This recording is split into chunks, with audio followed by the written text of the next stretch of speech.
Hello, welcome all of you to ದೇವರನಾಡು ಕೇರಳ. ಕೇರಳ ಪ್ರವಾಸದ ಬಗ್ಗೆ ತಿಳ್ಕೊಳ್ಬೇಕಾ? ಕೇರಳ ಪ್ರವಾಸದಲ್ಲಿ ನಮಗೆ ಎಷ್ಟು ಖರ್ಚಾಯಿತು? ಅಫ್ಕೋರ್ಸ್ ನಾವಂತೂ ಮಾಡಿರೋದು ಬಡ್ಜೆಟ್ ಫ್ರೆಂಡ್ಲಿ ಟ್ರಿಪ್. ಎಷ್ಟು ಕಡಿಮೆಲಾಗುತ್ತೋ ಅಷ್ಟು ಕಡಿಮೆಲಿ ಊರು ಸುತ್ತಬೇಕು ಮತ್ತು ಅಲ್ಲಿರೋ ಹೊಸ ಹೊಸ ವಿಷಯ ತಿಳ್ಕೊಳ್ಬೇಕು ಅಂತ ಹೊರಟಿದ್ದು ಕೇರಳಗೆ.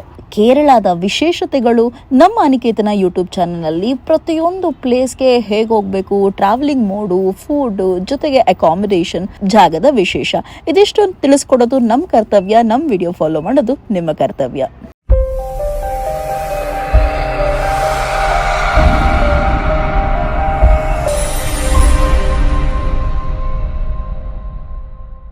ನಮ್ಮ ಭಾರತದಲ್ಲಿ ಅರಬ್ಬಿ ಸಮುದ್ರದ ತೀರವನ್ನ ಹಂಚಿಕೊಂಡಿರುವ ಹಲವಾರು ರಾಜ್ಯಗಳಲ್ಲಿ ಕೇರಳ ಕೂಡ ಒಂದು ರಾಜ್ಯ. ಕೇರಳದ ವಿಶೇಷತೆ ಏನು ಅಂತಂದ್ರೆ ಇದರ ವಿಸ್ತೀರ್ಣ. ಮೊದಲನೇದಾಗಿ ತುಂಬಾ ದೊಡ್ಡ ರಾಜ್ಯ ಇದು. 38,863 ಸ್ಕ್ವೇರ್ ಕಿಲೋಮೀಟರ್, ಚದರ ಕಿಲೋಮೀಟರ್ಸ್ಗಳಷ್ಟು ವಿಸ್ತೀರ್ಣವಾಗಿರುವಂತಹ ರಾಜ್ಯ ಕೇರಳ. ಜೊತೆಗೆ ಕೇರಳದ ರಾಜಧಾನಿ ತಿರುವನಂತಪುರದ ವಿಶೇಷತೆ ಗೊತ್ತಿದೆ ಅಲ್ಲ. ಪದ್ಮನಾಭ ಸ್ವಾಮಿ ಅಲ್ಲಿನ ಆರಾಧ್ಯ ದೇವರು, ಹಾಗೂ ಇಡೀ ಪ್ರಪಂಚದಲ್ಲೇ ದ ರಿಚೆಸ್ಟ್ ಟೆಂಪಲ್, ಅತ್ಯಂತ ಶ್ರೀಮಂತ ದೇವರು ಅಂತ ಕೂಡ ನೋಟ್ ಆಗಿರುವಂತಹ ತಿರುವನಂತಪುರ ಕೇರಳದ ರಾಜಧಾನಿ. ಜೊತೆಗೆ ಇದು ಕೇರಳ ರಾಜ್ಯದಲ್ಲಿ 14 ಜಿಲ್ಲೆಗಳಿದೆ. ಇದರ ಜೊತೆಗೆ ಕೇರಳ ರಾಜ್ಯದ ಮುಖ್ಯ ಭಾಷೆ ಅಥವಾ ಈ ರಾಜ್ಯದ ನಾವೇನು ನಮ್ಮ ಮಾತೃಭಾಷೆ ಅಂತ ಹೇಳ್ತೀವೋ ಇವರ ಮಾತೃಭಾಷೆ ಮಲಯಾಳಂ. ಅದರ ಜೊತೆಗೆ ಇಂಗ್ಲಿಷ್, ಹಿಂದಿ ಹಾಗೂ ತಮಿಳನ್ನು ಸಹ ಅತಿ ಹೆಚ್ಚಾಗಿ ಬಳಸ್ತಾರೆ. ಎಷ್ಟು ಉದ್ದಕ್ಕೆ ನೋಡಿದ್ರು ಕೊನೆಯಾಗದೆ ಇರುವಂತಹ ಸಮುದ್ರ ಹಾಗೂ ಅದರ ಮುಂದೆ ಇರುವಂತಹ ತೆಂಗಿನ ಮರಗಳ ಸಾಲು. ಅದಕ್ಕಿಂತ ಹೆಚ್ಚಾಗಿ ಈ ಕಡೆ ನೋಡಿದ್ರೆ ಗೊತ್ತಾಗುತ್ತೆ, ಲಿಟ್ರಲಿ ಇದು ನಾವು ಬ್ಯಾಕ್ ವಾಟರ್ ಕನೆಕ್ಟೆಡ್ ಪ್ರದೇಶದಲ್ಲಿ ಇದ್ದೀವಿ. ಒಂದ್ ಕಡೆ ಸಮುದ್ರ ಮತ್ತೆ ಇನ್ನೊಂದ್ ಕಡೆ ನದಿ. ಎಷ್ಟು ಉದ್ದಕ್ಕೆ ನೋಡಿದ್ರು ಕೊನೆನೇ ಆಗದೆ ಇರುವಂತಹ ತೆಂಗಿನ ಮರಗಳ ಸಾಲು. ಕೇರಳ ರಾಜ್ಯದ ಮರ ತೆಂಗಿನ ಮರ. ಕೇರಳ ರಾಜ್ಯದ ಹಣ್ಣು ಹಲಸಿನ ಹಣ್ಣು. ಈ ತೆಂಗಿನಕಾಯಿಗಳಿಗೂ ಮತ್ತೆ ಹಲಸಿನ ಹಣ್ಣಿಗೂ ತುಂಬಾ ವಿಶೇಷವಾದ ಸಂಬಂಧ. ಅದರಿಂದ ತುಂಬಾ ಹೆಚ್ಚಿನ ಖಾದ್ಯಗಳನ್ನ ತಯಾರು ಮಾಡ್ತಾರೆ. ಅದಾದ್ಮೇಲಿಂದ ಕೇರಳದ ವಿಶೇಷ ಊಟಗಳ ಬಗ್ಗೆ ಹೇಳೋದಾದ್ರೆ ನಿಮ್ಗೆಲ್ರಿಗೂ ಗೊತ್ತೇ ಇದೆ, ಅಪ್ಪಂ ಇಲ್ಲಿನ ವಿಶೇಷತೆ. ಅಪ್ಪಂ ಮತ್ತು ಕಡಲಕರಿ ಜೊತೆಗೆ ಪುಟ್ಟು ಅಂತ ಮಾಡ್ತಾರೆ. ಅಫ್ಕೋರ್ಸ್ ಅದು ತುಂಬಾ ಚೆನ್ನಾಗಿರುತ್ತೆ. ಅದಾದ್ಮೇಲಿಂದ ಕೇರಳಕ್ಕೆ ಬಂದಾದ್ಮೇಲೆ ಏನಾದ್ರು ತಗೊಂಡ್ ಹೋಗ್ಬೇಕು ಅಂತಂದ್ರೆ ಬಾಳೆಕಾಯಿ ಚಿಪ್ಸ್ ಅಂತೂ ಮರಿಯಂಗೆ ಇಲ್ಲ. ಅಪ್ಪಂ ಜೊತೆಗೆ ಬನಾನಾ ಪೋಡಿ ಅಂತ ಹೇಳ್ತಾರೆ, ಬಾಳೆ ಹಣ್ಣಿಂದ ಕೂಡ ಬಜ್ಜಿ ತರ ಮಾಡ್ತಾರೆ, ಅದು ತುಂಬಾ ಚೆನ್ನಾಗಿರುತ್ತೆ. ಏನಾದ್ರು ತಗೊಂಡ್ ಹೋಗ್ಬೇಕು ಅಂತಂದ್ರೆ ಬಾಳೆಕಾಯಿ ಚಿಪ್ಸು ಮತ್ತೆ ಕೊಬ್ಬರಿ ಎಣ್ಣೆ ಅಂತೂ ಮಿಸ್ ಮಾಡಿದ್ರೆ ತಗೊಂಡ್ ಹೋಗ್ಬೋದು ಇಲ್ಲಿಂದ. ಈ ಎಲ್ಲ ವಿಶೇಷತೆಗಳು ಕೇರಳ ರಾಜ್ಯದ್ದು. ಮತ್ತೆ ಕೇರಳ ರಾಜ್ಯ ಅಂತ ಬಂದಾಗ ಇಷ್ಟು ಮಾತ್ರ ಕೇರಳ ಅಲ್ಲಿಗೆ ನಿಲ್ಲದಿಲ್ಲ. ಇಲ್ಲಿ ಹಿಂದೂಯಿಸಂ, ಮುಸ್ಲಿಂ ಹಾಗೂ ಕ್ರಿಶ್ಚಿಯನ್ ಕಮ್ಯುನಿಟಿ, ಈ ಮೂರೂ ಜನಾಂಗದ ಜನರು ಹೆಚ್ಚಾಗಿ ಕಾಣಸಿಗ್ತಾರೆ. ಅದಾದ್ಮೇಲಿಂದ ಇನ್ನೊಂದು ಬಹುಮುಖ್ಯವಾದ ಅಂಶ ಅದ, ನಿಮ್ಗೆಲ್ರಿಗೂ ಗೊತ್ತಲ್ವಾ, Kerala is called God's own country, ದೇವರ ನಾಡು ಅಂತ ಕರೀತಾರೆ. ಅದಕ್ಕೆ ಹಲವಾರು ವಿಶ್ಲೇಷಣೆಗಳಿದೆ. ದೇವರ ನಾಡು ಅಂತ ಯಾಕೆ ಕರೀತಾರೆ ಅಂತಂದ್ರೆ, ಒಂದು ಹೆಚ್ಚಿನದಾಗಿ ಸಂಪ್ರದಾಯವನ್ನ ಫಾಲೋ ಮಾಡೋದಕ್ಕಾಗಿರಬಹುದು, ಟೆಂಪಲ್ಸ್ ಗಳಿರೋದಕ್ಕಾಗಿರಬಹುದು, ಅಥವಾ ದೇವರೇ ಇಲ್ಲಿ ರಾಜನಾಗಿ ಮೆರೆಯುವಂತಹ ಅಷ್ಟು ಸುಭಿಕ್ಷವಾದಂತಹ ಕೇರಳ ರಾಜ್ಯ ಆಗಿರಬಹುದು. ಆ ಕಾರಣಕ್ಕೋಸ್ಕರ ದೇವರ ನಾಡು ಅಂತಾನೂ ಕರಿಬಹುದು. ಹಾಗೂ ಜೊತೆಗೆ ಇಲ್ಲಿರುವಂತಹ ಪ್ರಕೃತಿ ದತ್ತವಾದಂತಹ ಸೌಂದರ್ಯ, ಜನರಿಗೆ ಒಲಿದು ಬಂದಿರುವಂತಹ ಪ್ರಕೃತಿ ಮಾತೆ. ಆ ಪ್ರಕೃತಿಯನ್ನ ಉಳಿಸ್ಕೊಳ್ಬೇಕಾಗಿರೋದು ಇವರ ಕರ್ತವ್ಯ ಅಷ್ಟೇ. ಆಮೇಲೆ ಇನ್ನೊಂದು ಖುಷಿ ನೋಡಿ, ನನಗಲ್ಲಿ ಕಾಣಿಸ್ತಾ ಇದೆ, ಅಲ್ಲಿ ದೂರದಲ್ಲಿ ಕಾಣಿಸ್ತಾ ಇದೆ, ಇದು ಒಂಥರ ವ್ಯೂ ನಲ್ಲಿ ನನಗೆ ಸಿಕ್ಕಿರೋ ಅದೃಷ್ಟ. ಈ ಕಡೆ ಸಮುದ್ರ, ಅಲ್ಲಿ ನಡೀತಾ ಇರುವಂತಹ ಫಿಶಿಂಗ್ ಆಕ್ಟಿವಿಟೀಸ್ಗಳು, ಅದ್ ಎದುರುಗಡೆ ನದಿ, ಆ ನದಿಗೆ ಕಟ್ಟಿರುವಂತಹ ಅಣೆಕಟ್ಟು, ಅದರ ಮೇಲೆ ಇರುವಂತಹ ರೈಲ್ವೆ ಟ್ರ್ಯಾಕ್. ಇವಾಗ ಟ್ರೈನ್ ಮೂವ್ ಆಗುತ್ತೆ ನೋಡಿ, ಅಲ್ಲಿ ಅಬ್ಸರ್ವ್ ಮಾಡಿ. ಆ ಟ್ರ್ಯಾಕ್ ಮುಗಿತಾ ಇದ್ದಂಗೆ ಅಲ್ಲೊಂದು ದೇವಸ್ಥಾನ ಕಾಣುತ್ತೆ. ದೇವಸ್ಥಾನದ ವಿಶೇಷತೆ ಅಂತೂ ಮಾತಾಡಂಗೆ ಇಲ್ಲ, ಅಷ್ಟು ಚೆನ್ನಾಗಿದೆ ಆರ್ಕಿಟೆಕ್ಚರ್. ಆಮೇಲೆ ಇಡೀ ಪ್ರಪಂಚದಲ್ಲೇ ಅತಿ ಹೆಚ್ಚಿನ ಭಕ್ತ ಜನರು ಬರುವಂತಹ ದೇವಸ್ಥಾನ ಶಬರಿಮಲೆ. ಸ್ವಾಮಿಯೇ ಶರಣಮಯ್ಯಪ್ಪ ಇರುವಂತದ್ದು ಕೇರಳ ರಾಜ್ಯದಲ್ಲಿ. ಶಬರಿಮಲೆ ಬಗ್ಗೆ ಮಾತಾಡ್ತಾ ಇರ್ತೀವಿ.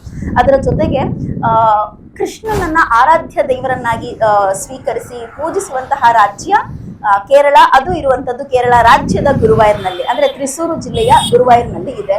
ಸೊ ಇದು ಕೇರಳದ ವಿಶೇಷತೆಗಳು. ಹೇಳ್ತಾ ಹೋಗ್ತಾ ಇದ್ರೆ ಸಾಲು ಸಾಲು ಪಟ್ಟಿಗೆ ನಿಲುಕದಂತಹ ವಿಶ್ಲೇಷಣೆಗಳು, ವಿವರಣೆಗಳು ಕೇರಳ ರಾಜ್ಯದ ಕುರಿತು.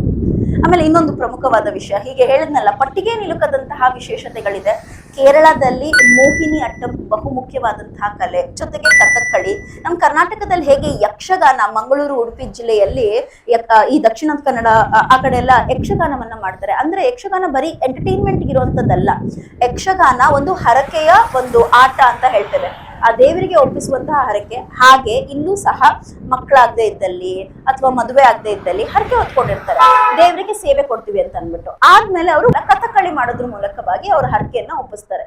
ಸೊ ಇದು ಕಥಕ್ಕಳಿಯ ಒಂದು ಕಡೆ ಕಲೆ. ಆದ್ರೆ ಗುರುವಾಯೂರಿನಲ್ಲಿ ಪ್ರತಿನಿತ್ಯ, ನಿಮ್ಮೆಲ್ರಿಗೂ ಗಮನಕ್ಕೆ, ಪ್ರತಿನಿತ್ಯ ಮಂಗಳವಾರ ಒಂದು ಬಿಟ್ಟು ಪ್ರತಿನಿತ್ಯ ಕೃಷ್ಣಾಷ್ಟಮ ನಡೆಯುತ್ತೆ. ರಾತ್ರಿ 11 ಗಂಟೆಗೆ ಶುರು ಆಗುತ್ತೆ. ನಾವು ನೋಡಿದ್ವಿ, ಬಹಳ ಚೆನ್ನಾಗಿತ್ತು. ಕೃಷ್ಣನ್ ಬಾಲ್ಯದಿಂದ ಹಿಡಿದು ಕಂಸ ವಧೆಯ ತನಕ ಎಲ್ಲಾ ಕಥೆಗಳು ನೃತ್ಯದ ಮೂಲಕವಾಗಿ ತೋರಿಸ್ತಾರೆ. ಅದು ಕೃಷ್ಣಾಷ್ಟಮನ ವಿಶೇಷ. ಜೊತೆಗೆ ಕೇರಳ ಅತ್ಯಂತ ದೊಡ್ಡ ರಾಜ್ಯ ಅಲ್ವಾ, ಉತ್ತರದ ಒಂದ್ ಕಡೆ, ದಕ್ಷಿಣ ಒಂದ್ ಕಡೆ, ಮತ್ತೆ ಈಸ್ಟ್ ಅಂಡ್ ವೆಸ್ಟ್ ಒಂದ್ ಕಡೆ, ಈ ರೀತಿಯಾಗಿ ಹಂಚ್ಕೊಂಡಿದೆ. ಅದರಲ್ಲಿ ಕೇರಳದ ಒಂದು ಭಾಗ ಅಂದ್ರೆ ಕಣ್ಣೂರ್ ಆಗಿರಬಹುದು, ಕಾಸರಗೋಡು ಆಗಿರಬಹುದು, ಜೊತೆಗೆ ಮಾಹಿ ಅಂತ ಒಂದು ಊರಿದೆ, ಆಮೇಲೆ ಮಲಬಾರ್, ಈ ಮಲಬಾರ್ ತೀರದ ಪ್ರದೇಶಗಳು, ಅಲ್ಲಿ ಅತಿ ಹೆಚ್ಚಾಗಿ ಒಂದು ಆಚರಣೆ ರೂಢಿಯಲ್ಲಿದೆ. ಅದನ್ನ ನಾವು ತಯ್ಯಂ ಅಂತ ಕರಿತೇವೆ. ತಯ್ಯಂ ಅನ್ನೋದು ಅಗೈನ್ ಮಂಗಳೂರು ಮತ್ತೆ ಕರ್ನಾಟಕದ ಮಂಗಳೂರು ಮತ್ತೆ ಉಡುಪಿನಲ್ಲಿ ಹೆಚ್ಚಾಗಿ ಫಾಲೋ ಮಾಡ್ತಾರಲ್ಲ, ಭೂತಕೋಲ ಅಥವಾ ದೈವಾರಾಧನೆ ಅಂತ ಹೇಳ್ತೀವಲ್ಲ, ಇದು.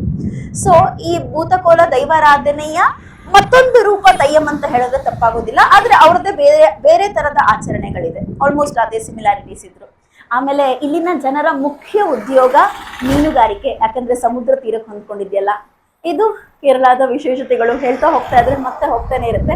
ಈ ಎಲ್ಲ ವಿಶೇಷತೆಗಳನ್ನ ನಿಮಗೆ ತಲುಪಿಸುವಂತಹ ಜವಾಬ್ದಾರಿ ನಮ್ಮದು, ಅನಿಕೇತನ ಯೂಟ್ಯೂಬ್ ಚಾನಲ್ ಅದು. ಸೊ ಆದಷ್ಟು ವಿಶೇಷತೆಗಳನ್ನು ಕವರ್ ಮಾಡಿದೀವಿ. ಕೇರಳದ ಅತ್ಯಂತ ಮುಖ್ಯವಾದಂತಹ ಯುದ್ಧ ಕಲೆಯಾದಂತಹ ಕಲರಿ ಪಯಟ್ಟು ಆಗಿರಬಹುದು, ತಯ್ಯಂ ಆಗಿರಬಹುದು, ಮೋಹಿನಿ ಅಟ್ಟಂ ಆಗಿರಬಹುದು, ಕಥಕ್ಕಳಿ ಬಗ್ಗೆ, ಅದಾದ್ಮೇಲಿಂದ ಇಲ್ಲಿನ ಪ್ರಕೃತಿ ಸೌಂದರ್ಯಗಳ ಕುರಿತು, ಅದಾದ್ಮೇಲೆ ಇಲ್ಲಿರುವಂತಹ ಒಂದ್ ಕಡೆ ನೋಡಿದ್ರೆ ಹಿಂದೂ ಸಂಪ್ರದಾಯದಂತೆ ಕಟ್ಟಿರುವಂತಹ ಹಳೇ ಕಾಲದ ಮನೆಗಳು, ಅದಾದ್ಮೇಲೆ ಇಲ್ಲಿ ವಾಸ್ಕೋಡ ಗಮನ್ ಇನ್ಫ್ಲೂಯೆನ್ಸ್ ಅಥವಾ ಪೋರ್ಚುಗಲ್ ಇನ್ಫ್ಲೂಯೆನ್ಸ್ಡ್ ಪ್ರದೇಶಗಳು, ಫೋರ್ಟ್ ಕೊಚ್ಚಿ ಆಗಿರಬಹುದು, ಅಥವಾ ಈ ರೀತಿ ಹಲವಾರು ಪ್ರದೇಶಗಳನ್ನ ಕವರ್ ಮಾಡೋದಕ್ಕೆ ಟ್ರೈ ಮಾಡಿದೀವಿ. ಇದನ್ನೆಲ್ಲ ನಿಮಗೆ ಪ್ರೆಸೆಂಟ್ ಮಾಡೋದು ನಮ್ಮ ಆದ್ಯ ಕರ್ತವ್ಯ ಅಂತ ಭಾವಿಸ್ತಾ ಈ ವಿಡಿಯೋನ ಸಮಾಪ್ತಿಗೊಳಿಸ್ತಾ ಇದ್ದೀನಿ. ಆದ್ರೆ ನಿಮ್ಮ ಆದ್ಯ ಕರ್ತವ್ಯ ಏನು ಅಂತಂದ್ರೆ, ನಾವು ಪಟ್ಟಿರುವ ಈ ಪ್ರಯತ್ನಕ್ಕೆ ನಿಮ್ಮ ಕಡೆಯಿಂದ ಸಿಗುವಂತಹ ರೆಸ್ಪಾನ್ಸ್ ಮತ್ತು ಪ್ರೋತ್ಸಾಹ ಕೊಡ್ತೀರಾ ಅಂತ ಅನ್ಕೊಂಡಿದ್ದೀನಿ.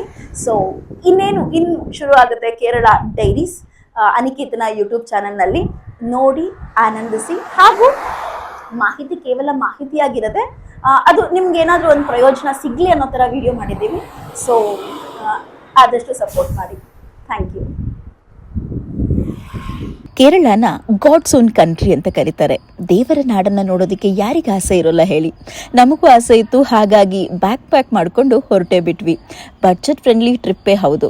ಬಡ್ಜೆಟ್ ಫ್ರೆಂಡ್ಲಿ ಟ್ರಿಪ್ ಹೇಗಿತ್ತು, ಯಾವ್ದ್ಯಾವ ಜಾಗ ನೋಡಿದ್ವಿ, ಏನೇನು ನೋಡಿದ್ವಿ, ಅಲ್ಲಿನ ಊಟ ತಿಂಡಿ ಎಲ್ಲ ವ್ಯವಸ್ಥೆ ಹೇಗಿತ್ತು, ಎಲ್ಲಿ ಉಳ್ಕೊಂಡ್ವಿ, ಜೊತೆಗೆ ಜಾಗದ ವಿಶೇಷತೆಗಳು, ಕೇರಳದಲ್ಲಿ ನೀವು ಎಕ್ಸ್ಪ್ಲೋರ್ ಇದುವರೆಗೂ ಮಾಡದೇ ಇರುವಂತಹ ಕಲರಿಪಟ್ಟು ಆಗಿರಬಹುದು, ಆನೆಗಳದ್ದು ವಿಷಯಗಳಾಗಿರಬಹುದು, ಅಥವಾ ಇನ್ನಷ್ಟು ಹೊಸ ಮಾಹಿತಿಗಳ ಜೊತೆ ಬರ್ತೀವಿ ಕೇರಳ ಡೈರೀಸ್ ಜೊತೆಗೆ. ನೋಡ್ತಾ ಇರಿ ಅನಿಕೇತನ ಯೂಟ್ಯೂಬ್ ಚಾನಲ್.